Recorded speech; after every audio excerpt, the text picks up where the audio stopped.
The story you are about to hear is not the one you were taught in school. It's not the tale of noble Roman legions civilizing the savage world, nor the triumphant spread of empire across a barbaric wasteland.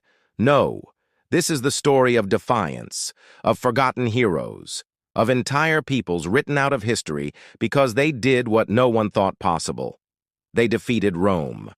And not in the shadows, not with whispers, but in open war, fire, and blood. What if I told you that some of the greatest warriors the world has ever seen didn't wear togas, didn't speak Latin, and didn't build marble cities, but instead came from forests, from mountains, from the edge of civilization? What if the real victors were the ones we've been taught to call barbarians? And what if their story was buried on purpose by the very empire that feared them? Tonight, we bring it back. This is the untold truth of the barbarian peoples Rome tried to erase from history. Long before Rome became an empire, long before the eagle standards flew from Britain to Mesopotamia, there were others, tribes, nations, warriors, living beyond the Rhine, across the Danube, and deep in the cold north. The Romans called them barbari, meaning those who babble, who speak nonsense. It was never just a word. It was a weapon. A label meant to strip them of identity, of culture, of legitimacy. But the truth? These so-called barbarians had systems of law, oral traditions stretching back generations, and warriors whose discipline could rival that of any Roman legionary. The empire saw them as savages. What they really were was free. And Rome, with all its might, could never fully chain that freedom. Peter Heather, in his work The Fall of the Roman Empire, argues that barbarian groups were not simply swept along by the current of Rome's decline. They were actively reshaping the political landscape of Europe. In other words, the tribes beyond the empire's borders weren't just reacting to Rome. They were confronting it, resisting it, sometimes even infiltrating and transforming it from within. This is not a tale of collapse from within. It's a story of an unstoppable force meeting an unmovable will. Among the first to shake the empire was the Great Gothic Migration. Pushed westward by the ferocious Huns, the Goths crossed the Danube in 376 AD, seeking asylum within Roman borders. But what they received was exploitation, starvation, and humiliation. When Rome attempted to disarm and disperse them, the Goths revolted. What followed was the Battle of Adrianople in 378, one of the most catastrophic defeats in Roman history. The Eastern Roman Emperor Valens was killed. 2/3 of his army lay dead. Ammianus Marcellinus, the last great Roman historian of the time, would write, "The annihilation was so complete that not even messengers survived to carry the tale." Rome had lost not just a battle, it had lost its aura of invincibility. But that was just the beginning. From the ashes of that rebellion rose a leader whose name would echo through centuries of Roman nightmares, Alaric, the Visigoth.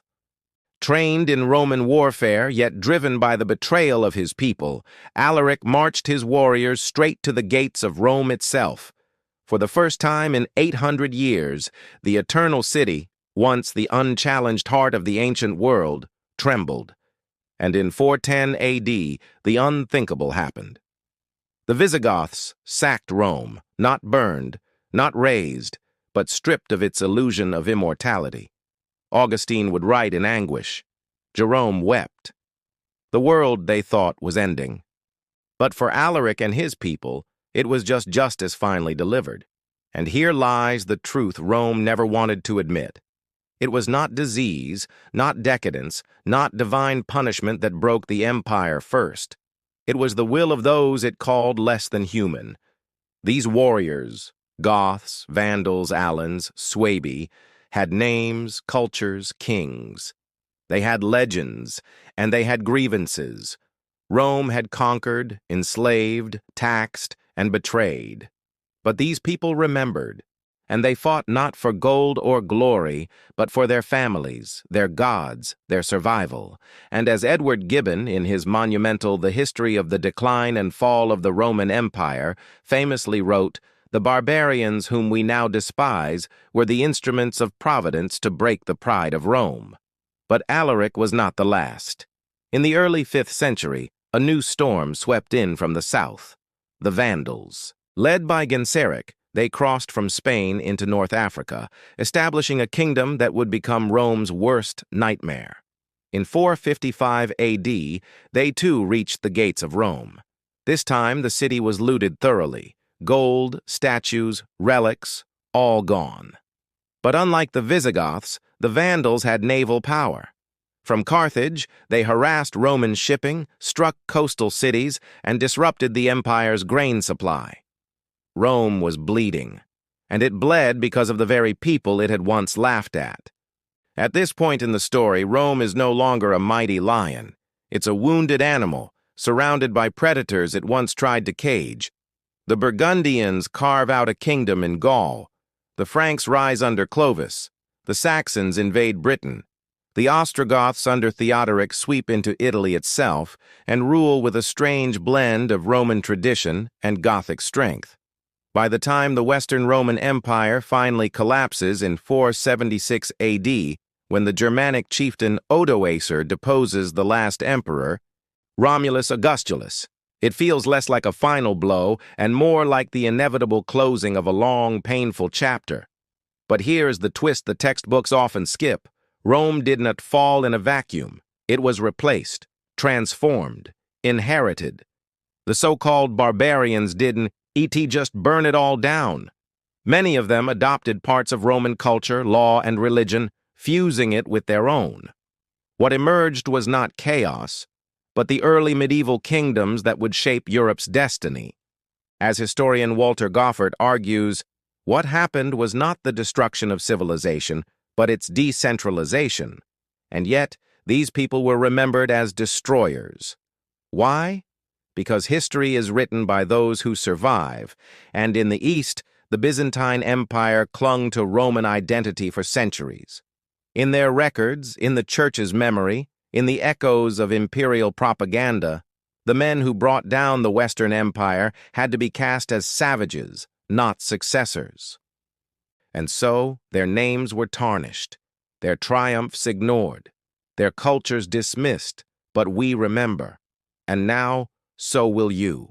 The Goths, the Vandals, the Franks, the Lombards, the Burgundians. These were not footnotes in the fall of Rome. They were the authors of a new chapter, a brutal one, yes, but also necessary. They weren't mindless destroyers. They were warriors defending their way of life, and in many cases avenging generations of betrayal. What we've been told is that civilization died with Rome. The truth is, a new kind of civilization was born, forged in the clash of swords, the roar of warriors, and the smoldering ruins of an empire too proud to see the storm coming. So the next time you hear someone say barbarian, remember, those men defeated the greatest empire the ancient world had ever known. They were not the end of history. They were its rebirth. If you're enjoying this journey through the hidden side of history, don't forget to hit the like button and subscribe. There's so much more history that the textbooks left out, and here we dig it all up, one forgotten truth at a time.